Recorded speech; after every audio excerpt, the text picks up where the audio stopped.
Alright, let's play another quick solo playthrough. This time, Brief Encounter, which is a tank-on-tank engagement in North Africa. Alright, so first off, let's adjust the interface here, make sure we can see enough of the map. Looks good, and let's go ahead and deploy the Germans here over on the right side, or left side. I'm trying to protect those victory points hexes as best we can, but the British tanks are faster, so it's kind of difficult. And set up the British tanks, who their fast little cruiser tanks need to speed across the map and capture the victory hexes, and hopefully not to take too many losses in the process. Although they're smaller tanks, so they're actually not worth as many victory points anyway.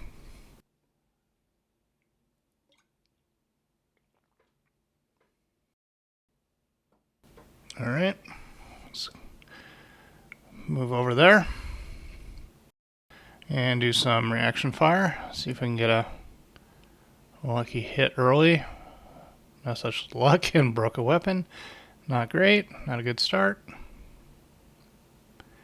And let's move a tank up and try to get some cover over the second victory hex there.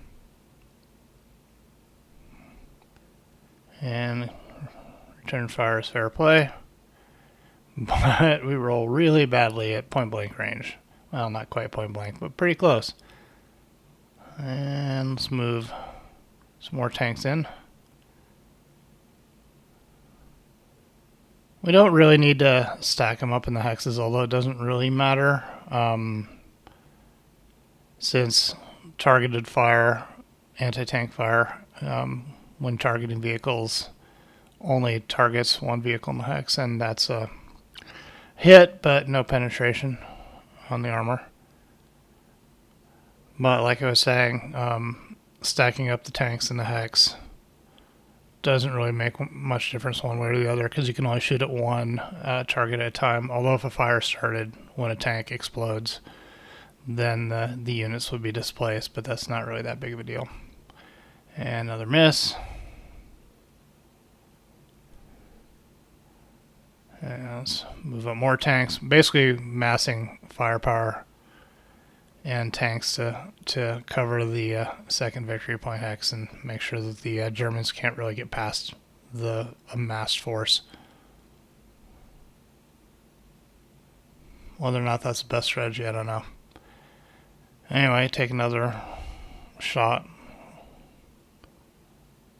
Another reaction shot, and another miss. Bring up more tanks. So far, no breakdowns, although the chance of a breakdown is relatively low for the cruiser tanks, but it's possible.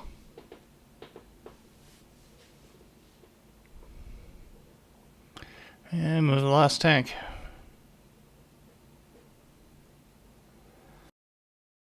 Alright, so now we're kind of using the slightly heavier tanks to flank the Panzer IVs to kind of pincer the victory point hex there. At some risk of reaction fire. Oof. There's a luckier hit by the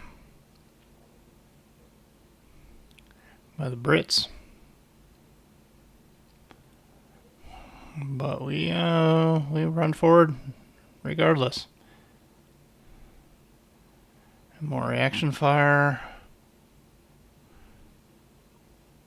I'm going to tire out those tanks because they're scooting and shooting, but whether it's worth it, I don't know. Make their next shots a little bit less accurate, but tanks are really glass hammers in the game, so you really want to get that hit, even if the odds aren't that great to penetrate the heavier armor there.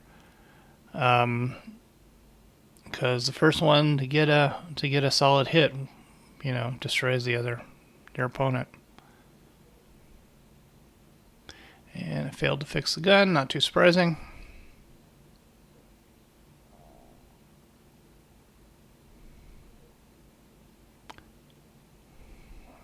guess, well, actually, we want to shoot the flank shot first.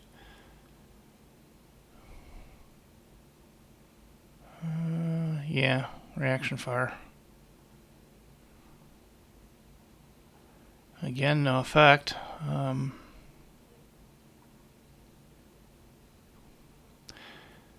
Yep, another hit, another kill. That's why you, even when it exhausts your units,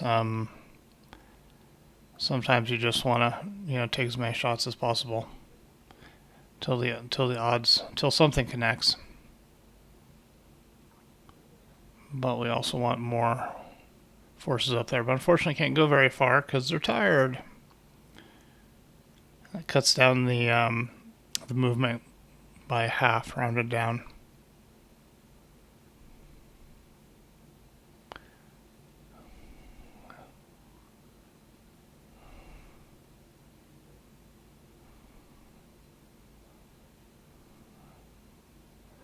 And also, whenever you get a reaction fire shot, you generally want to take it. Well, almost killed them, just immobilize them, which is almost as good as a kill there. Considering now they can't actually occupy the victory point hex. But reaction fire is recommended that you take it in a lot of cases. Oh, and lost another weapon. It's recommended that you take it in a lot of cases because you have more likely chance of hitting, so it's often worth it, unless you're waiting for an even better target sometimes.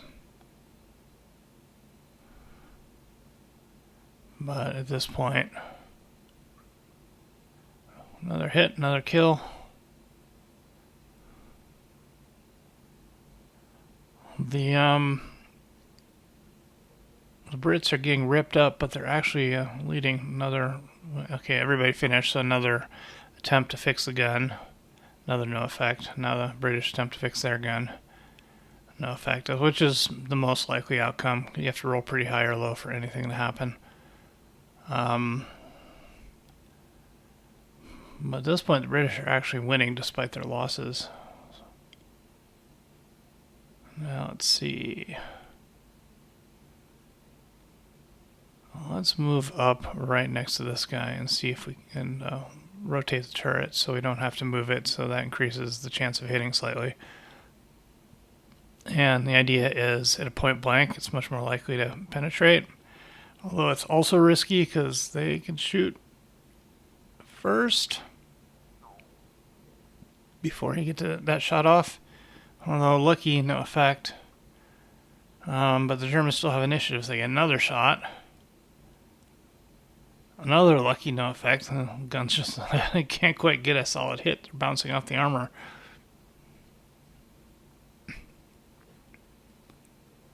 Yeah, take that reaction shot. See if we can hit that guy. Another no effect.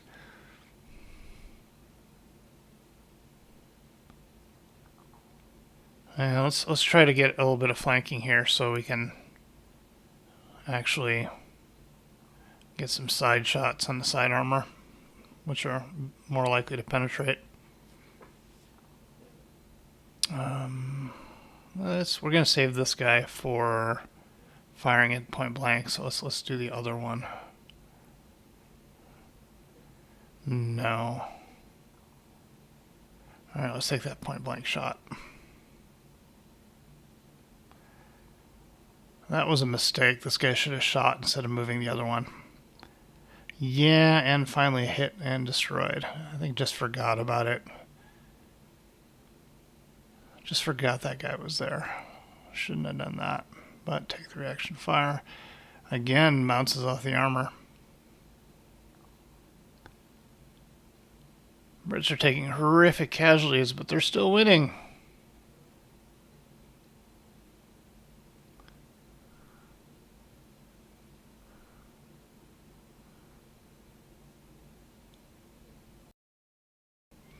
Alright, I think that's everything. They're exhausted. They can move. Okay, so the idea here is to have a tank in the victory hex, which as long as it's in victory hex, the opponent can't actually take it. But they can reaction fire at point blank range. But they don't kill the unit. And that's it. We're going to go to the next turn and try to repair the German weapon. This is the last turn. This is a really fast scenario. And try to repair the British weapon. Okay. So it's a risky thing to put a tank into that victory hex. That's why the Germans also moved right up there. So they're going to try to clear it. And they did. So far, no fires have also started on any of none of the tanks have caught fire when they given in hit. Which is, I don't know, with this many destroyed tanks, is probably a 50-50 proposition. But, British are still winning slightly. All they gotta do is hold on. And the Germans don't have any tanks that can take back that victory hex because all of those guys were exhausted last turn, so they don't quite have the movement. So the only hope the Germans have at this point is to actually destroy a British tank, and that's not going to do it. They'll fire back. Oh, almost killed them, but just jammed their turret. A tie either jams the turret or immobilizes the tank, depending on whether it's the shot hit the turret or the hull.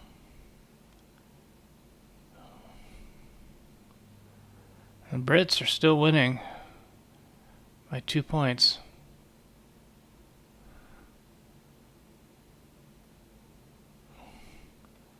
Just can't actually hit those guys. There's one. No, actually, they can fire twice. No effect. It's coming down to the wire.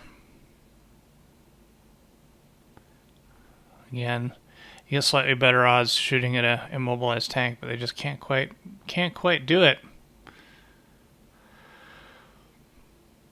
And they miss. And they broke their weapon. That's it. They got one more shot. Oh, they got the hit. And they got the win. That's it. That's all she wrote. Nobody else can do anything. So both sides pass. And the Germans win by 1 point. That's it.